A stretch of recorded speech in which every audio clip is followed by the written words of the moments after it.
ओम शांति। 4/7/2025 के साकार अनमोल धारणा युक्त ईश्वरीय महावाक्य हैं। मीठे बच्चे, बंधन मुक्त मन सर्विस में तत्पर रहो, क्योंकि इस सर्विस में बहुत उच्च कमाई है। 21 जन्मों के लिए तुम बैकुंठ का मालिक बनते हो। क्वेश्चन, हर एक बच्चे को कौन सी आदत डालनी चाहिए? आंसर है मुरली के पॉइंट पर समझाने की। ब्राह्मणी टीचर अगर कहीं चली जाती है तो आपस में मिलकर क्लास चलानी चाहिए।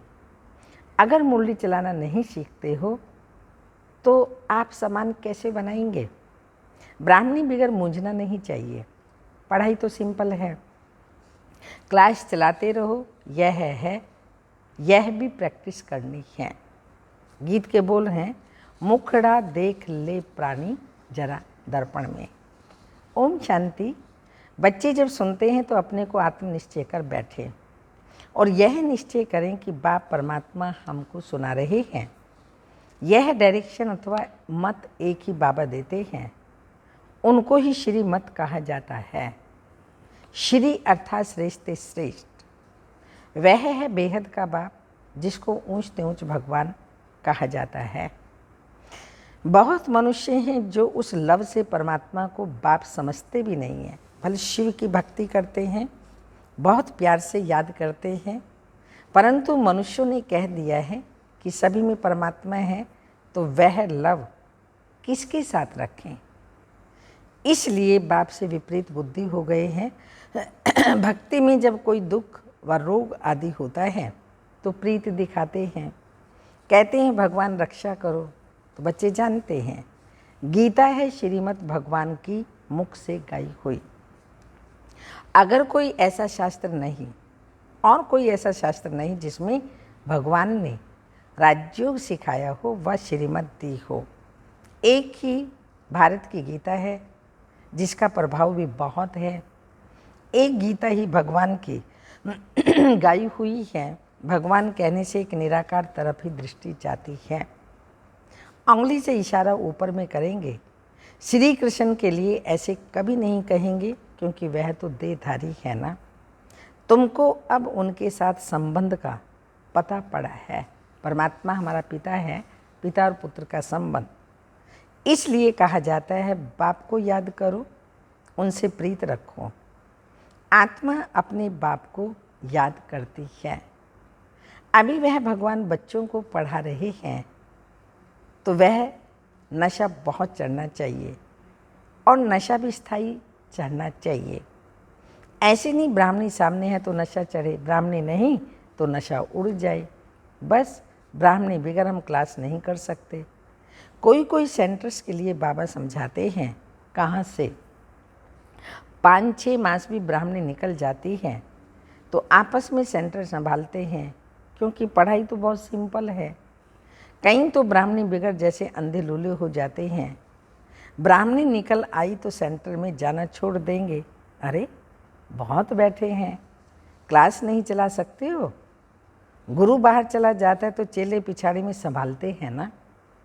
तो बच्चों को सर्विस करनी है। स्टूडेंट में नंबरवार भी होते हैं।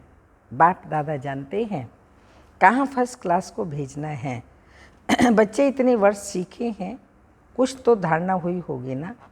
जो सेंटर को चलाए आपस में मिलकर, मुरली तो मिलती ही है, आप पॉइंट्स के आधार पर भी समझाते हैं। सुनने की आदत पड़ी, फिर सुनाने की आदत पड़ती नहीं। याद में रहें तो धारणा भी हो। सेंटर पर ऐसे तो कोई होने चाहिए जो कहें अच्छा ब्राह्मणी जाती है, हम सेंटर को संभालते हैं। बाबा ने ब्राह्मणी को कहाँ अच्छे सेंटर पर भेजा है सर्विस के लिए। ब्राह्मणी बिगर मूंझ नहीं जाना चाहिए। ब्राह्मणी जैसे नहीं बनेंगे तो दूसरों को आप समान कैसे बनाएंगे, प्रजा कैसे बनाएंगे?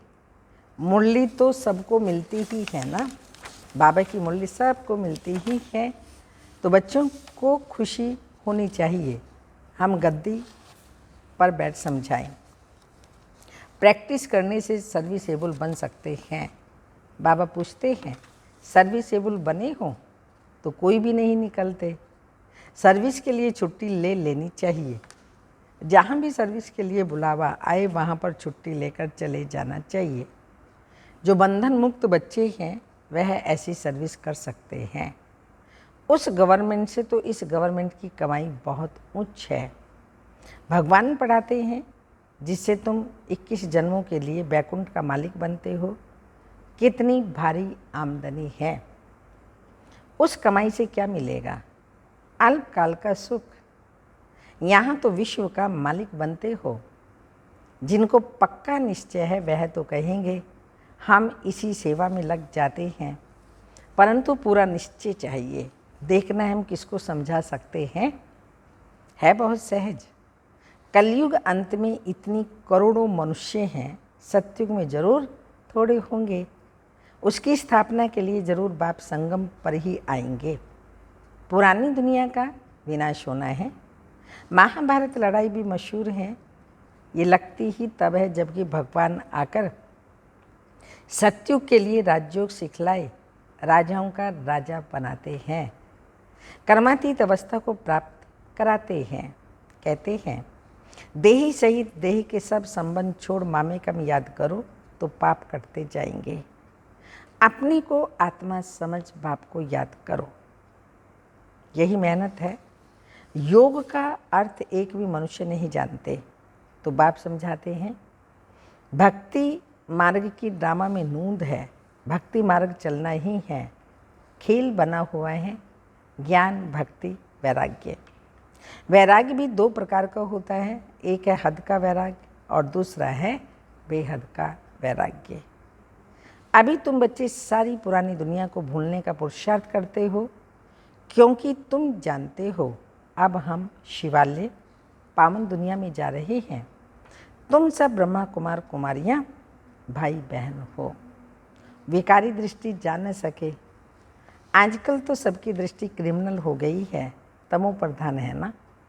इसका नाम ही है नर्क। परंतु अपने को नर्कवासी समझते थोड़ी हैं। स्वर्ग का पता ही नहीं तो कह देते हैं स्वर्ग नर्क यहाँ ही है। जिसके मन में जो आया वो कह दिया। यह कोई स्वर्ग नहीं है। स्वर्ग में तो किंगडम थी, रिलीजियस राइटियस थे, कितना बल था। अभी फिर तुम पुरुषार्थ कर रहे हो विश्व का मालिक बन जाएंगे। यहाँ तुम आते हो विश्व का मालिक बनने। हेवनली गॉड फादर जिसको शिव परमात्मा कहा जाता है वह तुमको पढ़ाते हैं। बच्चों में कितना नशा रहना चाहिए। बिल्कुल इजी नॉलेज है। तुम बच्चों में जो भी पुरानी आदतें हैं वो छोड़ देनी है। ईर्ष्या की आदत भी बहुत नुकसान करती है। तुम्हारा सारा मदार मुरली पर है। तुम कोई को भी मुरली पर समझा सकते हो, परंतु अंदर में ईर्ष्या रहती है। ये कोई ब्राह्मणी थोड़ी है, ये क्या जाने, बस दूसरे दिन आएंगे ही नहीं। ऐसी आदतें पुरानी पड़ी हुई हैं, जिस कारण डिसर्विस भी होती है। नॉलेज तो बड़ी सहज है। कुमारियों को तो कोई धंधा आदि नहीं है। उनसे पूछा जाता है वह पढ़ाई अच्छी या यह पढ़ाई अच्छी, कहते हैं ये बहुत अच्छी है। बाबा अभी हम ये पढ़ाई नहीं पढ़ेंगे, दिल नहीं लगती। लौकिक बाप ज्ञान में नहीं होगा तो मार खाएगी। फिर कोई बच्चियां कमज़ोर भी होती हैं तो समझाना चाहिए इस पढ़ाई से हम महारानी बनेंगी, उस पढ़ाई से क्या पाई पैसे की नौकरी करेंगी। ये पढ़ाई तो भविष्य 21 जन्मों के लिए स्वर्ग का मालिक बनाती है। प्रजा भी स्वर्गवासी बनती है ना। अभी सब नरकवासी हैं। अब बाप कहते हैं तुम सर्वगुण संपन्न थे, अब तुम ही कितने तमो प्रधान बन पड़े हो। सीढ़ी उतरते आए हो। भारत जिसे सोने की चिड़िया कहते थे, अभी तो ठिक्कर की भी बात नहीं, ठिक्कर की भी नहीं है। भारत 100% सॉल्वेंट था, अब 100% इनसॉल्वेंट है। तुम जानते हो विश्व के मालिक पारसनाथ थे, फिर 84 जन्म लेते लेते अब पत्थरनाथ बन पड़े हैं। है तो मनुष्य ही, परंतु पारसनाथ पत्थरनाथ कहा जाता है। गीत भी सुना, अपने अंदर को देखो, हम कहाँ तक लायक बने हैं। नारद का मिसाल है ना, तो दिन प्रतिदिन गिरते ही जाते हैं, गिरते गिरते एकदम दूबन में गले तक फंस पड़े हैं। अब तुम ब्राह्मण सभी को चोटी से पकड़कर दूबन से निकालते हो बाहर, और कोई पकड़ने की जगह तो है नहीं, तो चोटी से पकड़ना सहज है। दूबन से निकालने के लिए चोटी से पकड़ना होता है। दूबन में ऐसे फंसे हुए हैं जो बात मत पूछो। भक्ति का राज्य है ना। अभी तुम कहते हो बाबा हम कल्प पहले भी आपके पास आए थे राज्य भाग्य पाने। लक्ष्मी नारायण के मंदिर भल बनाते रहते हैं, परंतु उनको ये पता नहीं है कि विश्व के मालिक कैसे बने। अभी तुम कितने समझदार बने हो, तुम जानते हो इन्होंने राज्य भाग्य कैसे पाया, फिर 84 जन्म कैसे लिए।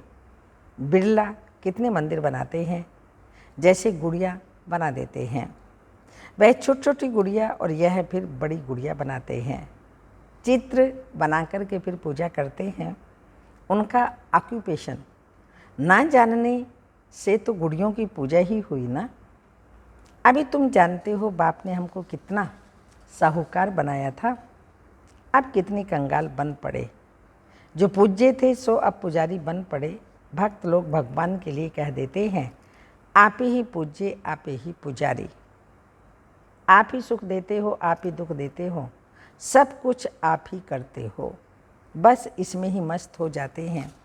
कहते हैं आत्मा निर्लेप है, कुछ भी खाओ पियो मौज करो। शरीर को लेपचेप लगता है, वो गंगा स्नान से शुद्ध हो जाएगा। जो चाहिए सो खाओ, क्या क्या फैशन है। बस जिसमें जो रिवाज डाला वो चल पड़ता है।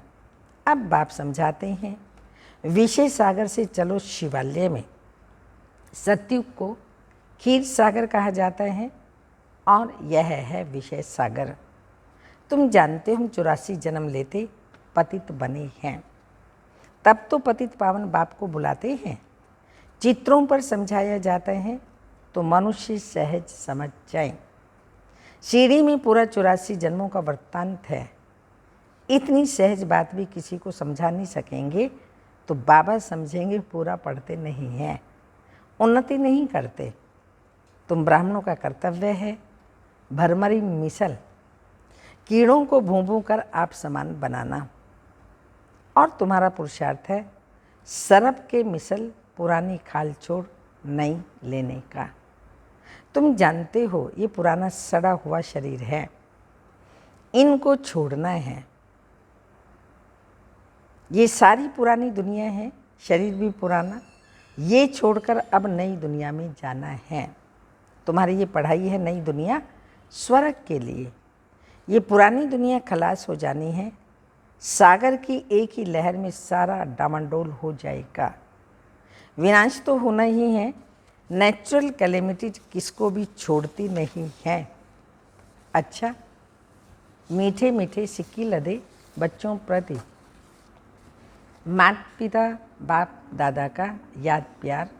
Good morning, diamond morning. रूहानी बाप की रूहानी बच्चों को नमस्ते। हम रूहानी बच्चों की रूहानी माता पिता बाप दादा को याद प्यार। Good morning, diamond morning. ओम नमस्ते। धारणा के लिए मुख्य सार हैं, अंदर जो ईर्ष्या आदि की पुरानी आदतें हैं उसे छोड़ आपस में बहुत प्यार से मिलकर रहना है। ईर्ष्या के कारण पढ़ाई नहीं छोड़नी है, ईर्ष्या के कारण पढ़ाई नहीं छोड़नी है। जिससे ईर्ष्या होगी उसकी मुरली नहीं सुनेंगे। हाँ, बाद में पढ़ते रहें सुनते रहें, लेकिन क्लास में उसकी मुरली सुनेंगे नहीं। तो बाबा कहते हैं ईर्ष्या है। सेकंड पॉइंट है, इस पुराने सड़े हुए शरीर का भान छोड़ देना है। सड़ा पड़ा है शरीर, पर भान कितना रहता है, निर्माणता नहीं है, सरल स्वभाव नहीं है। जिससे नफरत आ जाती, ईर्ष्या आ जाती है, उसको देखना भी पसंद नहीं करते हैं। तो बाबा कहते हैं क्या ये सड़ा हुआ शरीर जिसके भान में आप रहते हो। तो बाबा कहते इस पुराने सड़े हुए शरीर का भान छोड़ देना है भरमरी की तरह ज्ञान की भूं भूं कर कीड़ों को आप समान बनाने की सेवा करनी है। इस रूहानी धंधे में लग जाना है। वरदान: मनसा बंधनों से मुक्त, अतीन्द्रिय सुख की अनुभूति करने वाले मुक्तिदाता भव। स्पष्टीकरण है, अतीन्द्रिय सुख में झूलना ये संगमयुगी ब्राह्मणों की विशेषता है, लेकिन मनसा संकल्पों के बंधन आंतरिक खुशी व अतीन्द्रिय सुख का अनुभव करने नहीं देते। व्यर्थ संकल्प, ईर्ष्या, अलबेलेपन व आलस्य के संकल्पों के बंधन में बंधना ही मनसा बंधन है। ऐसी आत्मा अभिमान के वश दूसरों का ही दोष सोचती रहती है। ऐसी आत्मा अभिमान के वश दूसरों का ही दोष सोचती रहती है। उनकी महसूसता शक्ति समाप्त हो जाती है। इसलिए सूक्ष्म बंधन से मुक्त बनो, तब मुक्तिदाता बन सकेंगे। स्लोगन: ऐसा खुशियों की खान से संपन्न रहो जो आपके पास दुख की लहर आ भी न सके। ऐसा खुशियों की खान से संपन्न रहो जो आपके पास दुख की लहर भी आ न सके। अव्यक्त इशारे: संकल्पों की शक्ति जमा कर श्रेष्ठ सेवा के निमित्त बनो। किसी भी श्रेष्ठ संकल्प रूपी बीज को फलीभूत बनाने का सहज साधन एक ही है।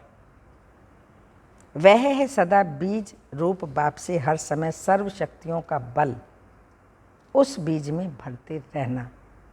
सदा बीज रूप बाप से हर समय सर्व शक्तियों का बल उस बीज में भरते रहना। बीज रूप द्वारा आपके संकल्प रूपी बीज सहज और स्वतः वृद्धि को पाते फलीभूत हो जाएंगे। संकल्प शक्ति जमा हो जाएगी। संकल्प रूपी बीज सहज और स्वतः वृद्धि को पाते फलीभूत हो जाएंगे।